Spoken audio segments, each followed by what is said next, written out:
दोस्तों नमस्कार, मैं हूं पवन शर्मा। आप हमारे साथ देख रहे हैं नेशनल आवाज़।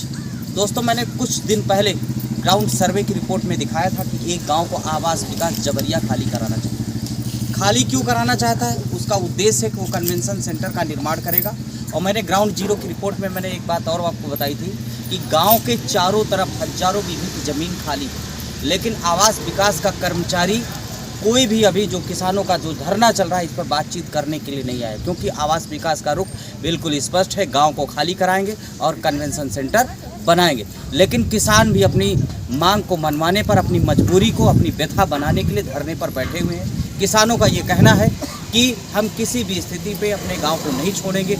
ऐसी कौन सी सरकार की मजबूरी है जो गाँव को खाली कराने के बाद ही कन्वेंशन सेंटर बनाया जा सकता है, जबकि ज़मीन कई हजारों बीघे की चारों तरफ खाली, वहाँ पर कन्वेंशन सेंटर बनाया जा सकता। हमारे साथ बातचीत करने के लिए किसान धरने पर बैठे हुए कुछ नेताजी हैं, मैं उनसे बातचीत करूंगा। क्या आवास विकास का कोई कर्मचारी यहाँ पर बातचीत करने के लिए आया है या नहीं आया है, आवास विकास से किसी भी प्रकार का आश्वासन मिला है या नहीं मिला है, इन सब प्रश्नों को हम जानने की कोशिश करेंगे, क्योंकि जो किसान है वो अनिश्चितकालीन धरने पर बैठे हुए हैं। आपका स्वागत है।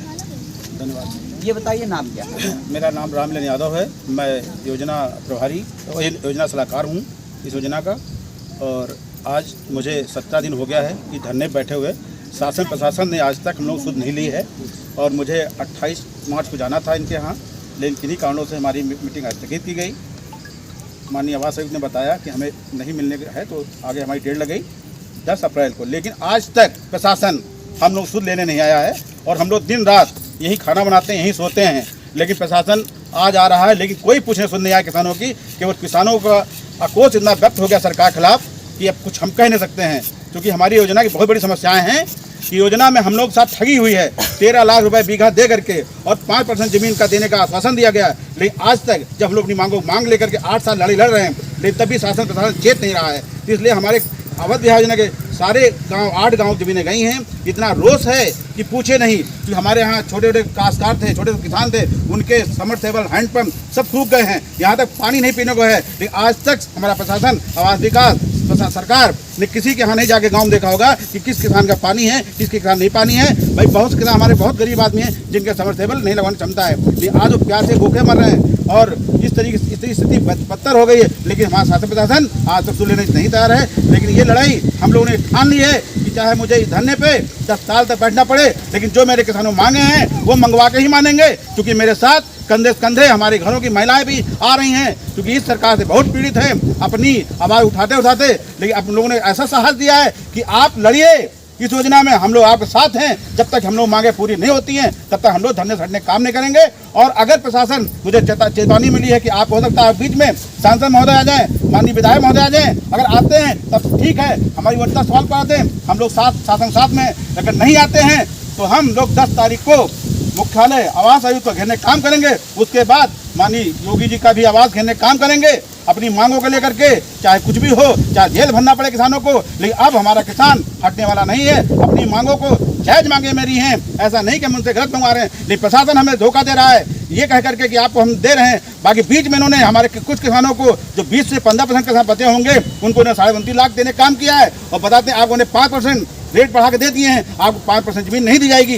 लेकिन हमारे किसानों की इतनी मूलभूत समझदाएं हैं कि न रास्ता है, न सीवर है, न पानी है। आज स्थिति यह है कि गांव में बच्चे बीमार हो रहे हैं, क्योंकि सीवर का पानी गांव में ही भरा हुआ है, निकलने कहीं है न रास्ता, उससे हमारे वहाँ बीमारी फैल रही। लेकिन आज तक कोई प्रशासन जागने काम नहीं कर रहा है। तो मैं आपको बहुत बहुत धन्यवाद दूंगा, क्योंकि मेरी आवाज़ आप शासन प्रशासन तक पहुँचाने का काम कर रहे हैं, इसलिए मैं बहुत बहुत आपको धन्यवाद देता हूँ। मैं अपनी वाणी को ही विराम करता हूँ। एक चीज़ और ये बताइए कि एक बात और बताइए, अभी तक आवास विकास का कोई भी कर्मचारी बातचीत करने के लिए आपके पास नहीं है? मेरे बीच में छोटे कर्मचारी आए थे, असली अभियंता एक मित्ता साहब आए थे, तो वो मेरे बीच में एक आश्वासन देके गए थे कि आपका गांव कौन से गिराने जा रहा है, कौन घर गिराने जा रहा है। जब मैंने उनके पेपर दिखाए कि आपके द्वारा, शासन द्वारा धारा 33 की जारी, धारा 33 की ये होती है कि आपको हम जमीन ले लेंगे क्योंकि सरकार जरूरत पड़ी, ये एक एक्ट है, एक्ट अंदर धारा 33 करके हम आपकी जमीन, आपके घर खाली करा लेंगे।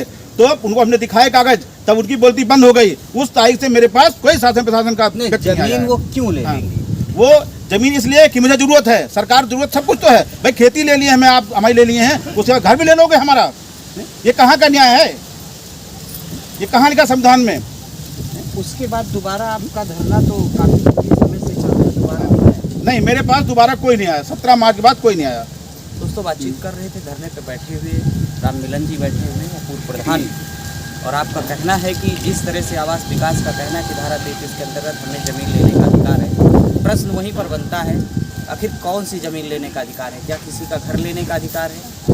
ऐसा तो नहीं है कि ज़मीन बगल में खाली नहीं है। अगर ज़मीन बगल में खाली है तो निश्चित तौर पर उस ज़मीन पर सरकारी योजना बनाई जा सकती है, सरकारी भवन बनाया जा सकता है। और भी लोग हमारे से बातचीत करने के लिए, उनसे भी बातचीत करेंगे कि उनका रूप क्या है और किस तरह से सरकार उनको प्रताड़ित करेगी और सरकार का आवास विकास किस तरह से प्रताड़ित करना। क्या नाम? मेरा नाम मुजाहिद अली है।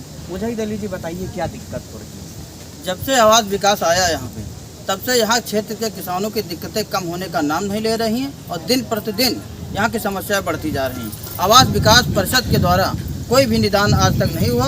हम लोगों ने दर्जनों बार धरना प्रदर्शन किया, अपनी मांगों को रखा, जो मांगे जायज़ हैं। जैसे वृंदावन योजना में 5% ज़मीन किसानों को दी गई, वैसे ही अवध बिहार के लोगों को भी 5% ज़मीन देने के लिए आवास विकास परिषद के आवास विकास की एक योजना में वृंदावन में दिया गया और यहाँ अवध बिहार में नहीं दिया। हाँ, वृंदावन योजना में दिया गया है 5% ज़मीन, और यहाँ के भी किसानों को 5% ज़मीन देने का वादा आवास विकास परिषद के द्वारा किया गया था, लेकिन वो आज अपनी बातों से मुकर रहे हैं। यहाँ तक कि आवास विकास परिषद के द्वारा जो मुस्लिम भाइयों का कब्रिस्तान था, उस पर इन लोगों ने कब्जा कर रखा है और वहाँ पे अपने पेड़ पौधे लगा दिया है। और जो हमारे किसान भाइयों जो अपनी बहन बेटियों की शादी करते थे, जो ग्राम समाज की ज़मीनें पड़ा हुआ करती थी, उन पर आवास विकास का कब्जा हो गया है। और आपके द्वारा जो है हम मांग करते हैं कि जितने भी गाँव की ज़मीनें गई हैं, उन सभी गाँवों के किसानों को एक एक बरात घर देने का काम आवास विकास परिषद द्वारा किया जाए। दोस्तों किसानों का कहना है कि चैनल के माध्यम से अगर आवास विकास आवाज़ सुन रहा है, और मैं तो भी कहना चाहूँगा कि अगर आवास विकास के कर्मचारियों तक मेरी आवाज़ पहुँचती तो निश्चित तौर पर आवास विकास के जो कमिश्नर है, आवास विकास के जो सक्षम अधिकारी हैं, अपनी योजना का रिव्यू करने की ज़रूरत है। क्योंकि जिस तरह से गांव को खाली करा करके कन्वेंशन सेंटर बनाने की पहल की जा रही है, निश्चित तौर पर अगर ज़मीन बगल में नहीं खाली है तो उसको तो किया जा सकता है, लेकिन अगर आवास विकास के पास ऑप्शन है, हज़ारों बीघे की ज़मीन खाली है, तो क्या गांव को गिराना उचित है? ये क्वेश्चन मार्क है। और साथ में उत्तर प्रदेश सरकार से मैं कहना चाहूँगा कि किसान की जो भावनाएं हैं, ज़मीन तो ले ली गई है और उनका मकान लेने की ऐसी क्या ज़रूरत पड़ी जबकि उनकी ज़मीन लेने के बाद उसमें भी कन्वेंशन सेंटर बनाया जा सकता है। सरकार का उद्देश्य ही गठन इसी सिद्धांत पर होता है कि रोटी कपड़ा मकान जनता को हम देते रहेंगे, लेकिन अगर वही सरकार पहले ज़मीन छीन ले, फिर जो है उनकी रोटी छीन ले और फिर उसके बाद मकान छीन ले, तो ये जनता कहाँ जाएगी, किसान कहाँ जाएगी?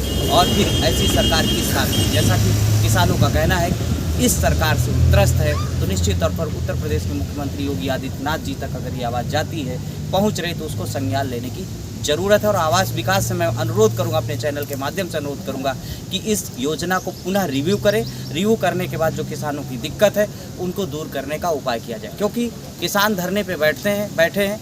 कोई भी घटना घटित हो सकती। पहले भी किसानों के साथ ढेर सारे कानून बने, हजारों किसानों की हत्याएं हो गई, हजारों किसान शहीद हो गए। कहीं ऐसा तो नहीं कि लखनऊ में भी एक किसान आंदोलन हो जिसमें ढेर सारे किसान बेमौत मारे जाए, और शायद सरकार को इस पे संज्ञान लेना चाहिए, क्योंकि आवास विकास के अत्याचार का शिकार किसान ना हो। इसलिए उत्तर प्रदेश सरकार को प्रमुखता से इस बात को लेना चाहिए, क्योंकि हर एक किसान की जान उतनी ही इम्पॉर्टेंट है जितनी जवान की जान इम्पॉर्टेंट है, क्योंकि किसान अन्नदाता है, भगवान है और पूरे देश का रक्षक। इसी के साथ दोस्तों नमस्कार, मैं हूँ पवन शर्मा और हमारे साथ देखते रहे नेशनल आवाज़।